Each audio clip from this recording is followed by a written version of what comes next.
Hello everyone and welcome back to Animation Pilgrimage, where we watch every single theatrically released animated film in chronological order. We sure do. Yes, we do. I'm Tennille. And I'm Sean, and we have another 1975 film here for you. But of course, we have Toy Animation's The Little Mermaid. Hans Christian Andersen's The Little Mermaid. Technically, that part is part of the title. Yeah. Because this movie does a live action segment at the beginning to tell to tell you a little bit about Denmark and how they grow up on fairy tales, and this specific tale came from Denmark. Because Hans Christian Andersen wrote it, of course. Yeah. And then past that, when we get to the actual animation, which is the majority of the film, it's only an hour and 8 minutes long. Yeah, something like that. It's very short. There's only like maybe 4 minutes at most of live action. But the first thing you should probably know about this one is it is a faithful adaptation of The Little Mermaid, warts and all. So they don't really change any of the important plot points. Nope. Including the part where she fucking dies. This is a problem. Yeah. I didn't care for this one that much. No, I mean, it's fine in the way that a lot of toy animation films are fine. Yeah, it's another one of those definitely on the lower budget side of their animation studio. It's not one of the best. It's just kind of, it exists, and it was clearly just pumped out really quickly because they didn't really look at the plot, figure out what they could do to make it better, any changes at all. No, they added a couple of fish companions and a dolphin character, and then they disappear in the first half of the movie. Or after the first half of the movie is over, The dolphin character sticks around. The dolphin's name is Fritz. He sticks around. He's essentially, if you're familiar with Disney's The Little Mermaid, he's essentially our flounder. Mm-hmm. He's more, of that typical, toy companion, cartoony boy child that runs around with the main character. He's definitely a bit more proactive in the story here. I wouldn't say this is bad, but it's just an adaptation of The Little Mermaid as is, and I don't really think there's a whole lot of value to that story at all in today's society. To explain that, maybe we should go over the plot, and then we can talk about why this is a bad story. Go for it. So, The Little Mermaid. Was her name Marina? In this film, she's named Marina. Okay. Doesn't really matter, but Marina is the youngest princess of the king of the mer people, and she's got older sisters, and she really wants to go to the surface and see humans. She goes to the surface and sees humans. Oh wait, I forgot an important plot point.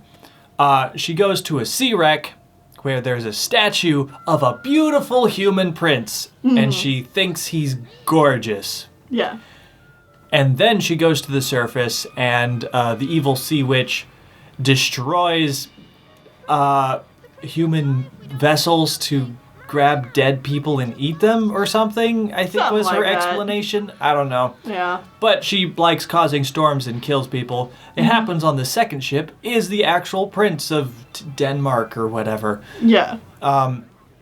And the Little Mermaid recognizes him and knows that he's the prince and knows that he's beautiful and amazing, and so she saves his life.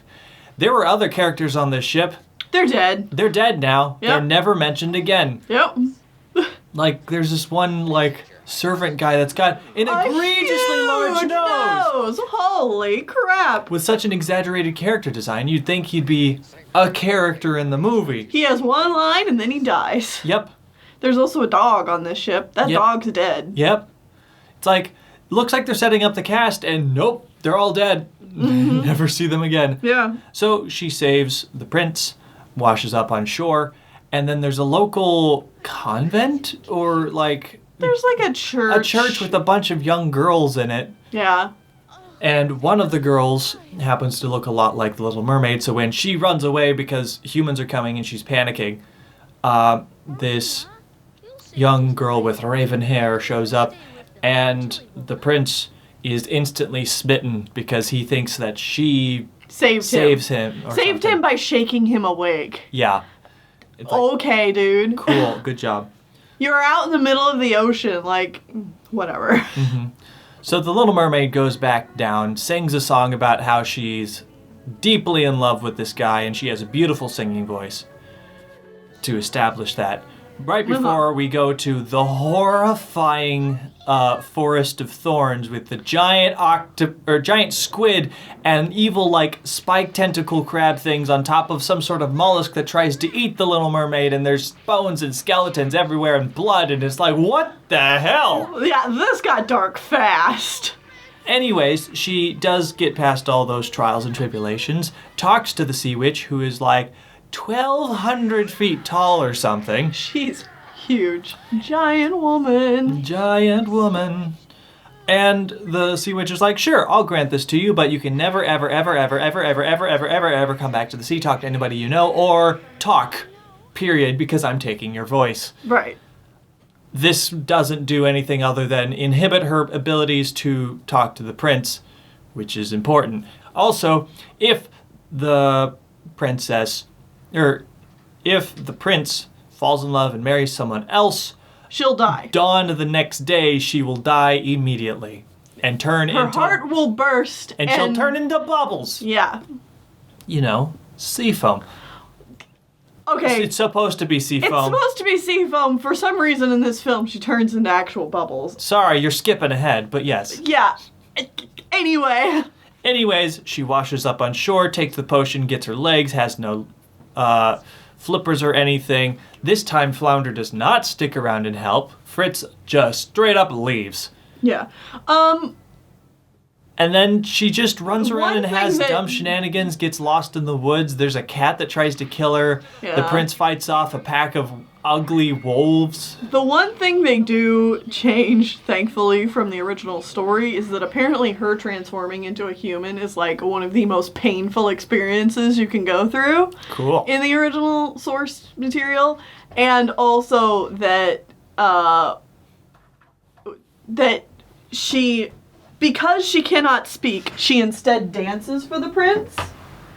And dancing is also described as walking on knives for her. And she does this to please the prince, and that makes her happy. That's part of the original story, too. Yeah, they take that part out. She never dances. Yeah. Which might be the reason that she doesn't get the prince in the end. No! Because she shows no ability to try to get him to like her Uh-huh. at all in this film, which, I mean, is a horrible, shitty thing for a plot point. But that's what this movie's about. By the way, since she can't talk, Prince Chucklehead over here decides to name her Princess Mermaid. Which might sound a little better in Japanese. But like... Oh my god, is it really silly just reading that in the subtitles? Princess Mermaid! Princess Mermaid! Princess Mermaid, no! So the prince gets an arranged marriage, and wouldn't you know it, the person he gets arranged to marry is the girl that, quote unquote, saved him on the beach. Mm-hmm. So he's like, yes, I knew it, I love it, I'm going to marry her. And then they go out on the wedding boat, and Princess Mermaid is still there. Princess Mermaid. And she's like, well, this sucks, I'm gonna die in the morning. And then her sisters, her mermaid sisters, are like, hey, we heard about what happened. We're here to save you. We traded our hair, some of it, to the sea witch for this magical knife that if you kill the prince and rub your legs in his blood, you'll turn back into a mermaid and you'll be free of all your pain and suffering. So she goes to the bedroom to do this, but he's just so gosh darn beautiful, so she can't do it, and instead jumps off the boat and turns into bubbles and descends to heaven for her virtuous and good nature. Yeah. The end. The end. That's the story. That's how it goes. That's just how it be sometimes. That's how the original story goes, and this movie changes so little, it doesn't matter. Yeah, so, like, I don't even know what the point of The Little Mermaid is. Like, even when Hans Christian Andersen originally wrote it, like, what was anyone supposed to gain from that? Is there, like, supposed to be some sort of good, well thought out, heartfelt plot or moral? It doesn't feel like it. The morals I see is, if you like a guy that doesn't know you exist, sell your soul to the devil and work really hard and be forever in pain, and you'll still not get him. But hey, if you then keep working, you'll go to heaven. Okay, no, because obviously what happens, like, I would take this as like, oh, well, Little Mermaid was dumb. Obviously. Don't do that. Yeah, like, the moral is supposed to be don't sell your soul to the devil for someone that doesn't know you exist. Yeah, but the problem with all that is that her committing suicide, essentially, over this guy, is something then that she is still rewarded for and goes to heaven for. Yeah, and that's the really bad part. It's like... I mean, all of it's just kind of garbage, but like... Honestly, you could do a story here where the main character is supposed to look like an idiot and a fool the whole time, but these movies never frame it as such. Right. This is always framed as, no, she's doing the right thing in her situation, which is not true. Right. Honestly, I'd love to see a modern retelling of this story where it is like a very one-sided thing. That would take a lot of thought. You'd have to put a lot of thought into that kind of adaptation. I will be happy to get to Disney's The Little Mermaid because I really like that movie. But honestly, real quick, I could see The Little Mermaid working as an allegory for parasocial relationships. There you go. Now you've really hit the nail on the head. Yeah. Hey, people. We know you guys are really big fans of us, and we appreciate it a whole lot. But parasocial relationships are a thing that you should be careful about. Because you don't actually know us. We are strangers to you. Yes, and we definitely don't know you. Yeah. So that's just something to be, like... Aware of. We appreciate that, like, we want to set up a friendly atmosphere where we can talk about stuff and such, but you got to remember, we are still just people. We're strangers. We're not perfect people either. No one is. Yeah. So... that's just something to keep in mind. Yeah. So, yeah.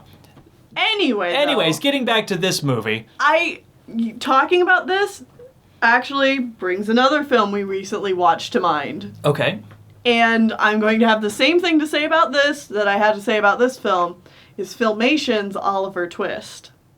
Oh, yeah, it's too dark for kids. Where they are... I mean, yes, you're correct in that, but the main underlying issue here is that you adapted something pretty much directly from its source, and you didn't bother looking at the text to see what it is exactly that you're saying by just doing it straight up. By just adapting the story.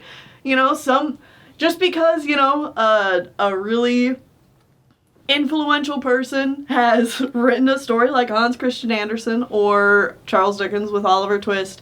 Doesn't mean they say good things. Yeah, it doesn't mean that, that whole thing should be kept and should be moved on to the next generation. Because those people are also human and aren't perfect. Exactly. So the only real notes I have for this, because it's just kind of one of those standard toy films, there's not a whole lot of info on it. It was actually released exactly 55 years ago today. Now, that won't be true for when you guys see this, but Sean and I are recording this on March 21st of 2020, and this was released exactly 55 years ago on March 21st, 1975. I thought that was too much of a good coincidence not to bring it up. That's amusing. This was also directed by... 45 years, not 55. Did I count wrong? Yes. Because from 75 to 2000 is Is 25. and then 20 more years, so 45 Oh, years. 45 Yeah, years. you yes. said 55. So. Yeah, you're correct. Directed by Tomoharu Katsumata. I haven't heard of his other works, but he was the director on this film. Okay. And that statue that they showed off at the end, where I'm like, oh, don't you even pretend like this is a statue of the Little Mermaid and not some random statue of some girl in Denmark you saw. It was actually a statue dedicated to the story of the Little Mermaid, so... Cool. I mean, I'm not surprised, but, like, it's just a naked girl sitting on a rock.